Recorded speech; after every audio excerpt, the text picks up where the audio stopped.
Welcome back to Bunny Trails, everyone. I'm Dan Pugh. This week, we bring you a retro episode, and this one stands in my mind as one of my favorite episodes to research and record, mostly because the concept of spam messaging is still so prevalent today, despite its origins being much earlier than I anticipated. Before we jump into it, I want to say a special thanks to our patrons, Pat Rowe and JGP, for their unwavering support of the show, and to our Dean of Learning, the top spot for our patrons, Mary Halsig Lopez. Our patrons are the only reason this show has continued for 9 seasons, and we cannot say thank you enough. So let's jump into it. Originally airing December 27th, 2023, the last episode of Season 6, it is 218 Spam Messages.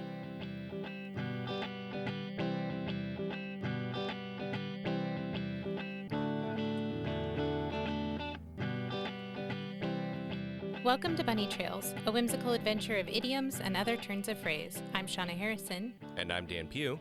Each week, we take an idiom or other turn of phrase and try to tell the story from its entry into the English language to how it's used today. If you have access to an email account, then you have seen some version of this email.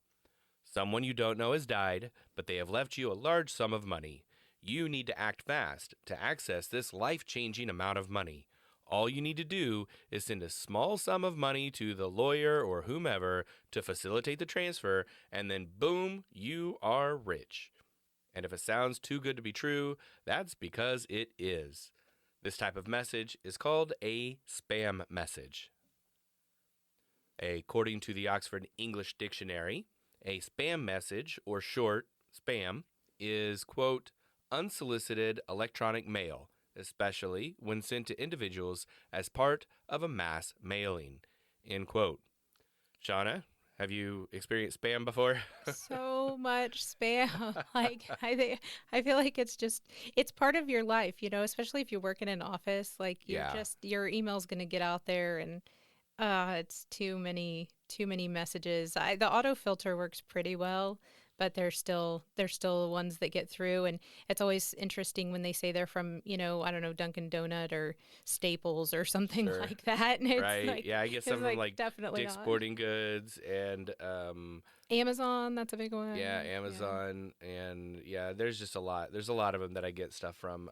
Yeti, like the brand of cups and cold storage thing. Right, and it's like, it's definitely not really from Yeti that mug. company. Yeah, and it's like, there's no, it's clearly not, But, all right, so we're going to be talking about spam, the unwanted messages that are oftentimes sent in bulk, and we're going to explore it in 3 parts.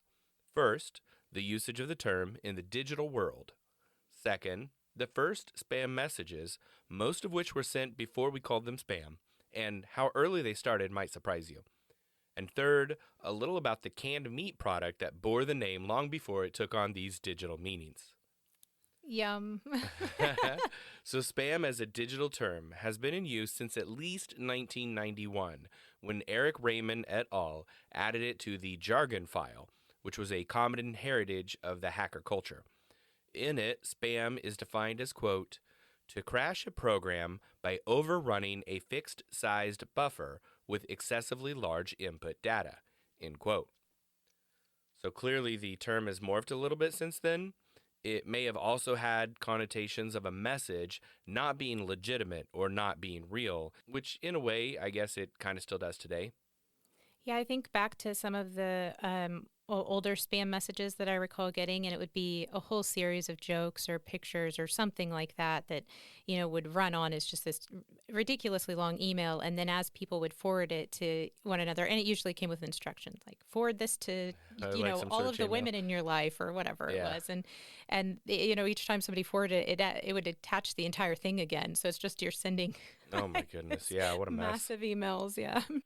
Well, the term as we use it today seems to originate within Usenet, which is an early discussion board that was used before the internet was widely available. So let's jump over to an archive of the Usenet news groups to learn a little bit more. On March 30th, 1993, it seems Dick DePew of Monroe Falls, Ohio, was testing an auto moderator called Automated Retroactive Minimal Moderation, ARMM. That night, it got stuck in a recursive loop, reposting the last post again, over and over. Oh dear. Several responses to Mr. Depew followed, many of them recognizing the importance of the event. Francisco de Jesus posted, quote, "This brightens up my day. As soon as I can stop laughing and catch my breath for a second, I'll tell all the programmers here about it. We're going to be cracking up about this for years to come." End quote. Joel Furr responded to De Jesus with a fun story and a proposed entry for the jargon file. Quote, "In the sober light of day, I'm laughing as I reread the comments on the March 30 ARMM massacre. Last night, on the other hand, I had a mental image of a machine sitting atop a hill, making a low droning sound, releasing infinite numbers of Frankenstein's monsters on the surrounding environs.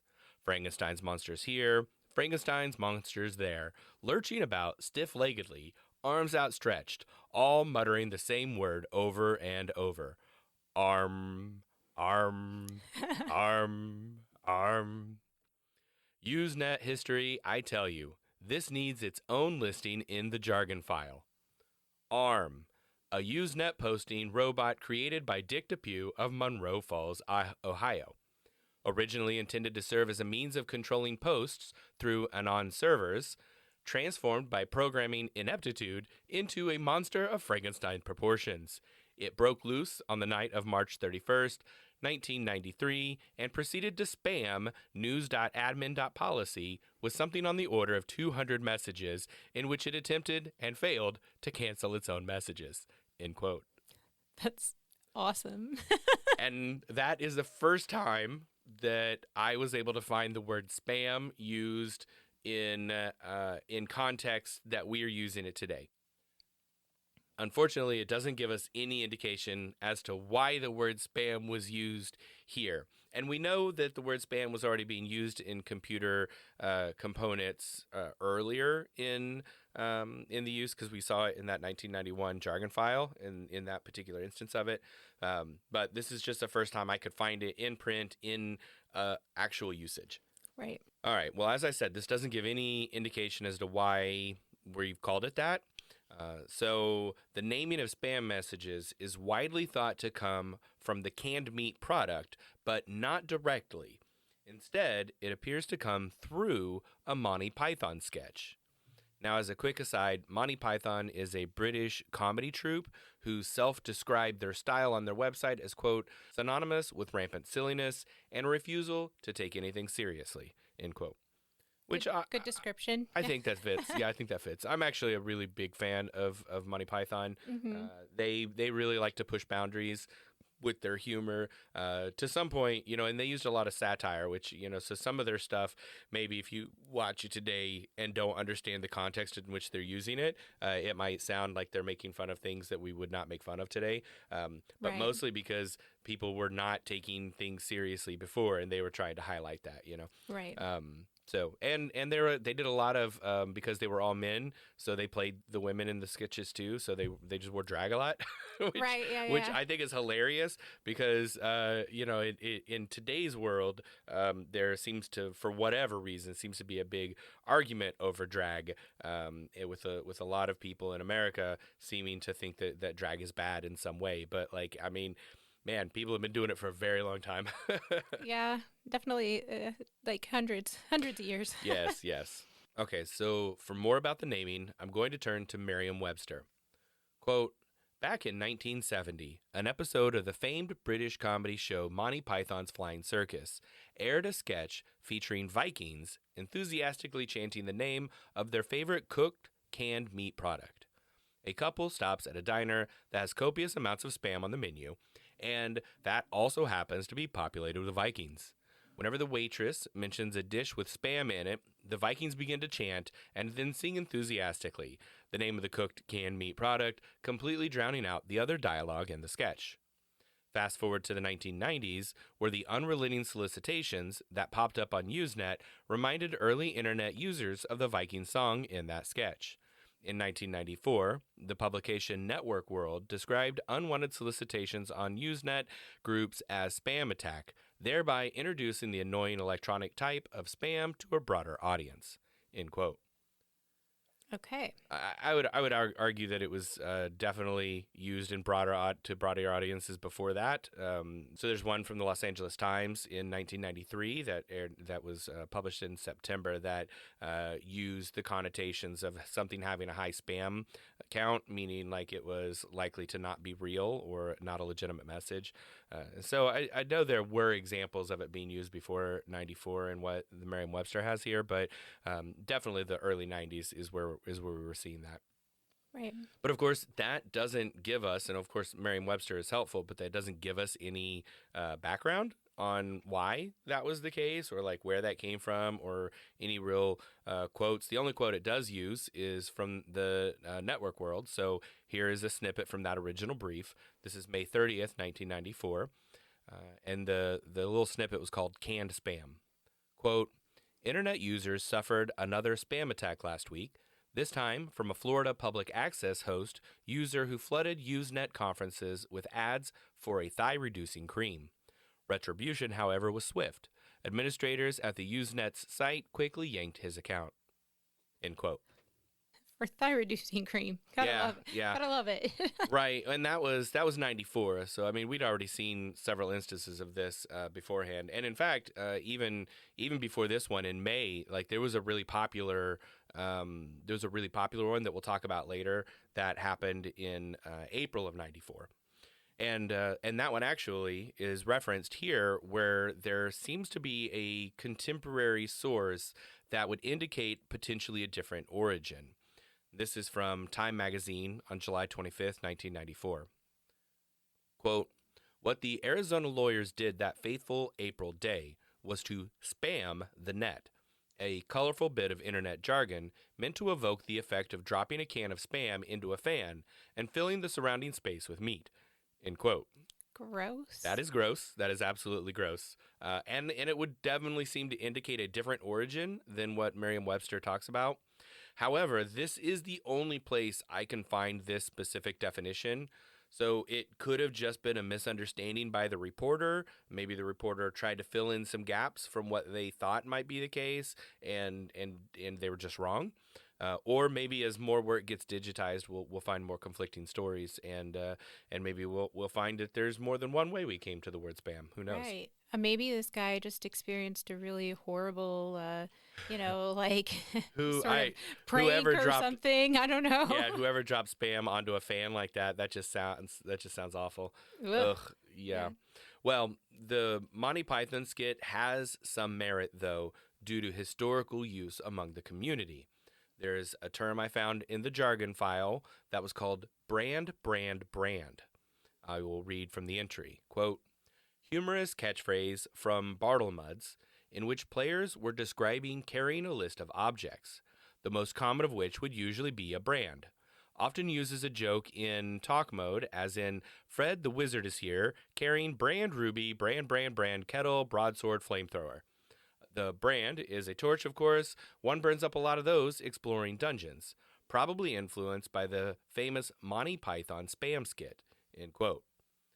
So Okay. MUD, if you are not familiar, is a multi-user dungeon, and so it was an early form of like multiplayer role-playing games, online role-playing games. Right. Kind of a dungeon crawler, it sounds like. Sort kind of, thing. yeah. It's kind of a really early text-based version with some talk modes of like World of Warcraft kind of thing, Okay. Yeah. Dungeons and Dragons, like all mixed together, Yeah. So anyway, you've got this one here. So we know early on, like there are people that were referencing pretty frequently the Monty Python spam skit, and as a person who lived in the 90s and remembers the 90s very well, Monty Python was also pretty commonly referenced from in my world as well. So Right, yeah. it definitely fits with my memories. Maintained popularity. Yes, absolutely.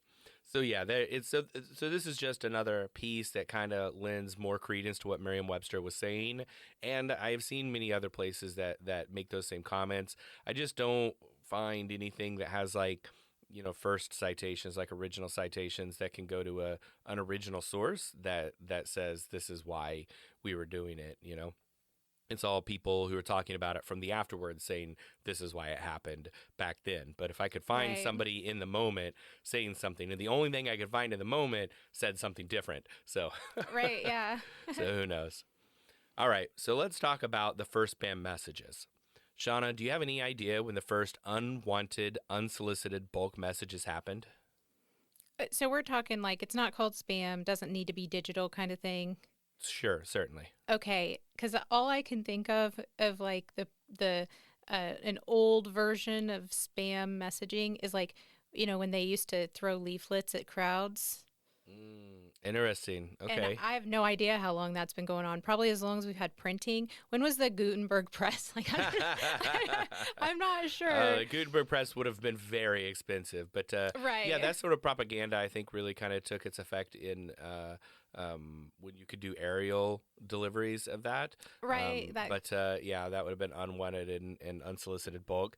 But no, oftentimes the first example of spam that gets highlighted is something that happened in May of 1864. Okay. Yeah, so this is from The Economist. Quote, on a May evening in 1864, several British politicians were disturbed by a knock at the door and delivery of a telegram, a most unusual occurrence at such a late hour. Had war broken out? Had the Queen been taken ill? They ripped open the envelopes and were surprised to find a message relating not to some national calamity, but to dentistry. Mr. Gabriel of 27 Harley Street advised that their dental practice would be open from 10 a.m. to 5 p.m. until October.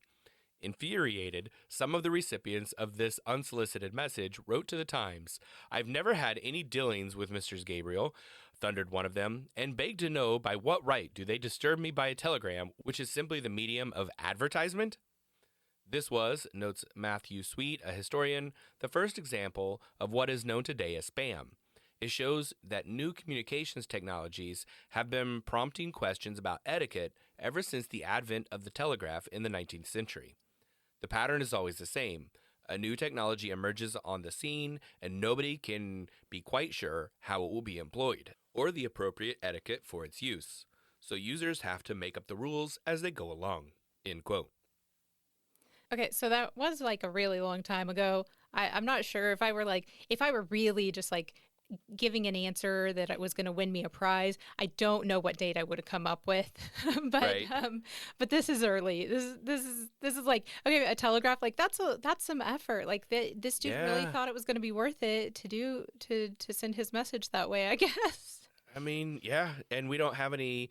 We don't actually have any evidence of whether or not this was worth it. But in all of the early ones, I'm going to mention here, the rest of them, they all definitely made money off of this. So like it's Okay. been profitable. I don't know about the Telegram one, but the rest of them have been very profitable.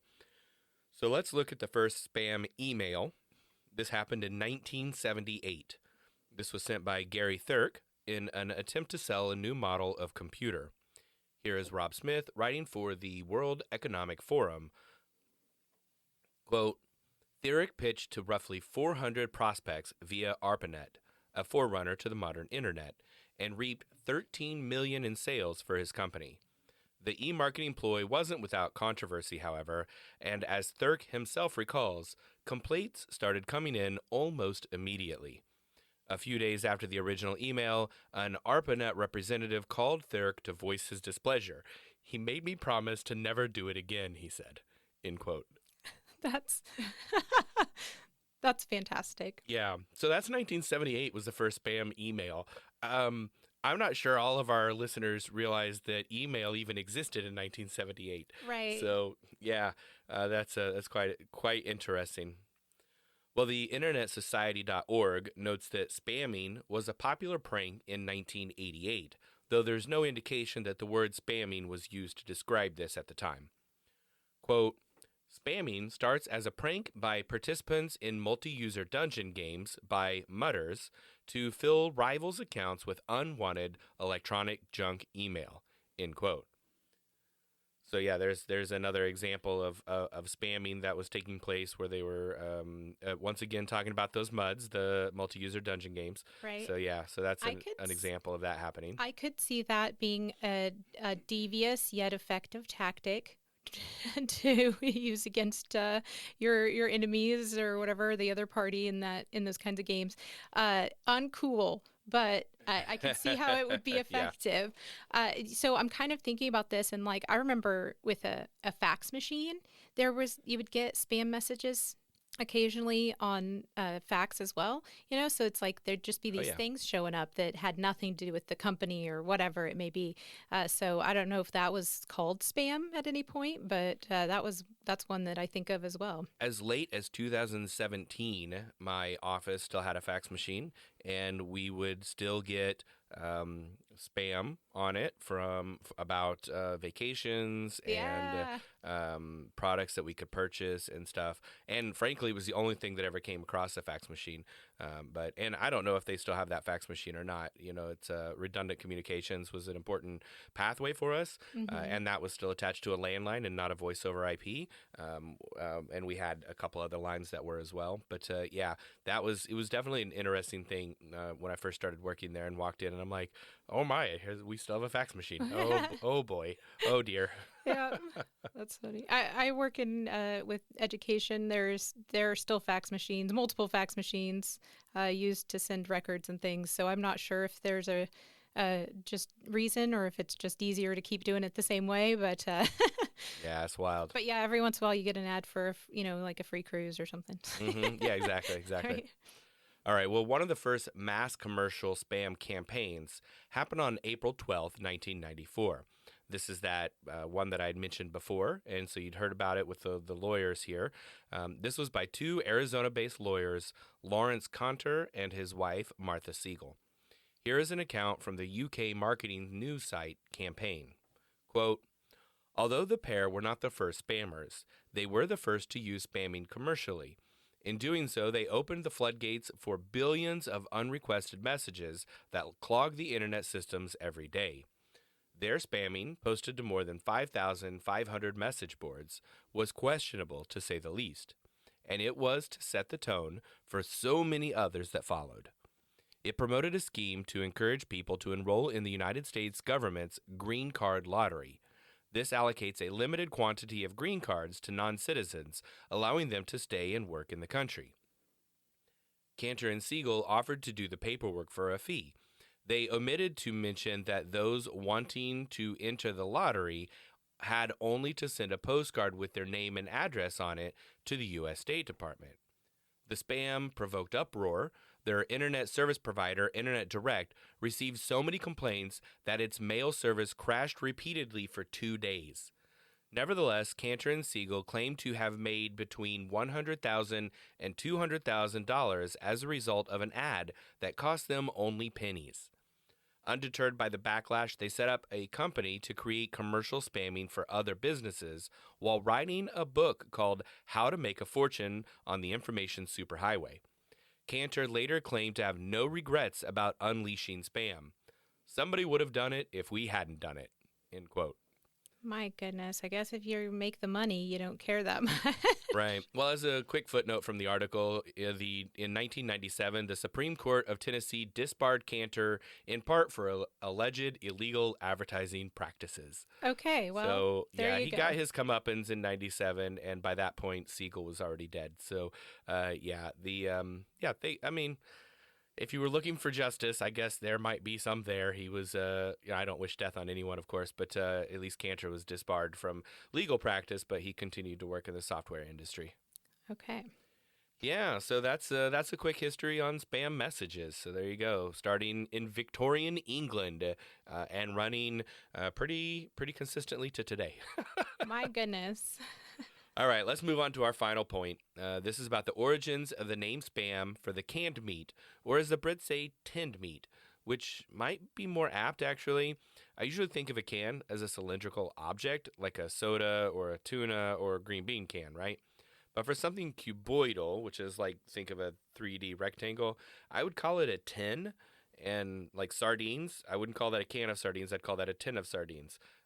but Spam also fits that bill. So maybe tinned meat is better. Maybe the Brits have got that one right, and on Yeah. this side of the pond, we're doing it wrong. Anyway, there are several theories out there, including a portmanteau for spiced ham, SP, and then AM for the ham. And then also as an initialism for shoulder, pork, and ham. And the Spam company is actually a bit cheeky with the mystery of it. According to the Spam website, the name was created by Ken Dagnow, which was a brother of a Hormel Foods vice president. Hormel had held a contest at a holiday party to name the new meat, and Ken won $100 for naming the Spam brand. And if you are wondering, according to the first three sites I found on Google when I searched it, $100 in 1937 would be about $2,136.60 today. Okay. So that's not nothing for Yeah. just shouting out a thing at a holiday party, you know? Okay. I mean, All right. So the Spam website also lists a frequently asked questions section with the question, what does the Spam brand name mean? Quote, there are some questions that continually plague man over time. Questions like, is there intelligent life beyond Earth? And what is the meaning of the Spam brand name? Unfortunately, we can provide answers to neither. The significance of the Spam brand name has long been a subject of speculation. One popular belief says it derived from the words spiced ham. The real answer is known only by a small circle of former Hormel Foods executives, and probably Nostradamus. End quote. Nostradamus. That is intentionally vague and playful, and as I said before, cheeky. So, and I think that that's probably just the way the Spam company is going to play it for the rest of time, because Right. Why not? yeah, I mean, People there's love a no good benefit to mystery. answering it, right? So it just makes it more fun this way. All right, let's go to what they originally said about it when they patented it, right? Because I want to get down to the bottom of this. So, according to the official Gazette of the United States Patent Office, this is volume 483, and it dates October 5th, 1937. On page 750, we have, quote, serial number 394133, George A. Hormel and Company, Austin, Minnesota, filed June 16th, 1937. Spam for canned meats, namely spiced ham. Claims use since May 11th, 1937. End quote. Okay. There you go. That's it. It's almost certainly spiced ham. Spiced ham. All right. Well, that's all we're going to say about the food spam. But if you are interested in this history of this American meat icon, including why it is so popular in Hawaii and Korea, and why it has made such a comeback in the rest of the United States of America, check out the behind the scenes video, which is available at our Patreon. And speaking of our Patreon, I want to take this moment to say thank you to those who make Bunny Trails possible. This episode is sponsored by our amazing patrons on Patreon. And the cool thing about Patreon is it is 100% free to join the community.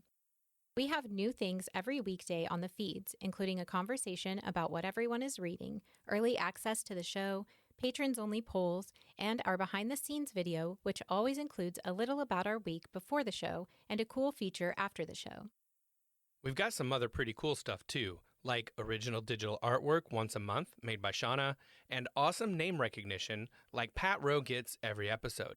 And our top spot is currently occupied by the amazing Mary Halsig Lopez. You can join the Bunny Trails community for free at Bunny Trails Pod on Patreon. That's patreon.com/bunnytrailspod. All right, let's jump into some examples of how the term is being used in popular culture. Spam is a 2008 horror movie directed by Carlos Gonzalez Saranina. Here is the short but sweet synopsis from RottenTomatoes.com. Quote, two teenagers set in motion a joke by a string of emails that turns into a gruesome series of murders. End quote. Okay. Of course, there's a horror movie with this name. Right, yeah. Yeah, I mean, it's Okay. just right for the opportunity to to do something with, Right. because everybody hates it, Mm-hmm. All right, next up is a 2013 book by Finn Brunton called Spam, A Shadow History of the Internet. Here is part of the synopsis from the publisher. The publisher was very wordy in the synopsis, so I'm just picking out part of it here. Okay. Quote, this is a book about what spam is, how it works, and what it means. Brunton provides a cultural history that stretches from pranks on early computer networks to the construction of a global criminal infrastructure. The history of spam, Brunton shows us, is a shadow history of the internet itself, with spam emerging as the mirror image of the online communities it targets. Brunton traces spam through three epochs: the 1970s to 1995, and the early non-commercial computer networks that became the internet, 1995 to 2003 with the dot-com boom, the rise of spam's entrepreneurs, and the first efforts at regulating spam, and 2003 to the present with the war of algorithms, spam versus anti-spam. Spam shows us how technologies, from email to search engines, are transformed by unintended consequences and adaptations, and how online communities develop and invent governance for themselves. End quote. This, I think, would be a fascinating book if it is well written, which I don't know if it is or not. But if it is, this actually could be a really fascinating book. I was thinking that it's like it sounds like a really interesting kind of walk through all of that. All right, here's another book about spam. This one is by Brian Krebs. It's called Spam Nation: The Inside Story of Organized Cybercrime, From Global Epidemic to Your Front Door. This book came out in 2015. Here's the synopsis from the publisher. Quote, in Spam Nation, investigative journalist and cybersecurity expert Brian Krebs unmasks the criminal masterminds driving some of the biggest spam and hacker operations targeting Americans and their bank accounts. Tracing the rise, fall, and alarming resurrection of the digital mafia behind the two largest spam pharmacies and countless viruses, phishing, and spyware attacks, he delivers the first definitive narrative of the global spam problem and its threat to consumers everywhere. End quote. Okay. Yeah, so that's now I will have to say I don't know how our previous example from 2013 with Mr. Brunton would argue over the first definitive narrative of global spam problem. Right, they might. I don't know, but so maybe they're just different enough that that it can be a fair point. I don't know. Next up, we have a song called Spam. This is from the band Beginner off the 2016 album Advanced Chemistry. This is a German rap group from Hamburg. It's about a digital life and how spam is everywhere. Even when I Googled translate the lyrics into English, it's still a pretty telling message. Here's the chorus, quote, spam, where I walk or stand or look. Spam, too much input, the flood ahead. Damn, always spam. Everywhere spam, way too much spam. Spam, first drag and then drop and then wow. Spam, and then X and then hop and then chow. Damn, always spam, everywhere spam, way too much spam. End quote. That's excellent. I love this. Yeah, no, I actually really enjoyed it too. The song was kind of catchy, and yeah, I liked it. We as with all the stuff, we will link to them on our Patreon at patreon.com/bunnytrailspod. I also ran across a song on YouTube by Jazz Emu called "My Brother," an email funk opera. And it is my brother, but the R is missing because it was misspelled in the email. It features an artist singing a series of spam emails he received concerning an amount of money he is authorized to receive, but he just needs to send $280 to set up the transfer. Of course, naturally. The music video has a 1980s retro vibe, and I loved it. Also, the guy's got a good voice, so it was really fun. I really enjoyed it. That's fantastic. At the risk of sounding like the former governor of Texas declaring a dislike for a widely disliked thing, I hate spam messages. So if I and most everyone on the internet hate spam, why is it still happening? To wrap us up, I'll read from an article by Adam Rosen, writing for JSTOR Daily. JSTOR, JSTOR, is an initialism for journal storage. He notes that spam targets a culture's insecurities. Buried in the junk folders are consistent themes of beauty, youth, vanity, and fear, and that's why we can't fix it, because it plays on our own unconscious desires. Here's his closing paragraph. Quote, email spam is an artifact, or more accurately, a group of trillions of obnoxious, irritating artifacts of the age. If there's a lesson to be learned from it, it's that someone, somewhere, will always try to make a buck off our insecurities and anxieties. Today's Viagra kingpin is yesterday's snake oil salesman. The fake supplements change and the tactics change, but the desires remain. For all its talk about revolution, tech hasn't been able to debug the problem of self-consciousness. Solving this puzzle really would be one weird trick. End quote. And that's about all we have for today.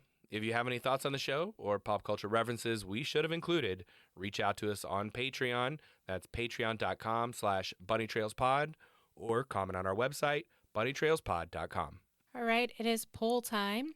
Recently, we asked our patrons, if you were to go back and take a class from your high school again, which one would you most look forward to? Emily goes with a practical approach. Quote, I regret that I didn't take even a basic auto shop class, end quote.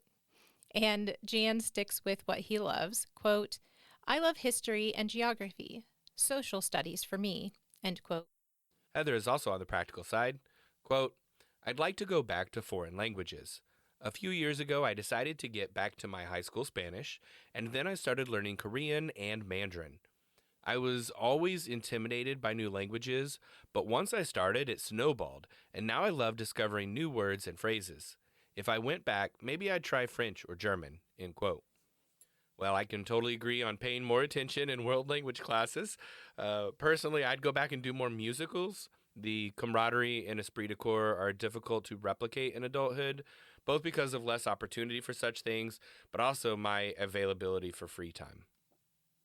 Mary says, quote, I love the musicals, but there's just something about a high school science class that I really love. All the experiments and every topic has a feel of newness to it that mimics discovery if you're just the right balance of hopeful and cynical, end quote. Fair. Probably my favorite class that I ever took was an anatomy and physiology course, and I think a lot of that was because of the group of students and the teacher. We were all a bunch of nerds who were essentially B-testing a college course at the high school level to see if it would be added to the course guide. It's kind of nerd heaven, I think. But I think it would be a toss-up between that and Spanish. I did not give it the attention I would now, and learning another language is just cool. As a reminder, our silly polls mean absolutely nothing and are not scientifically valid, but patrons of all levels get to take part.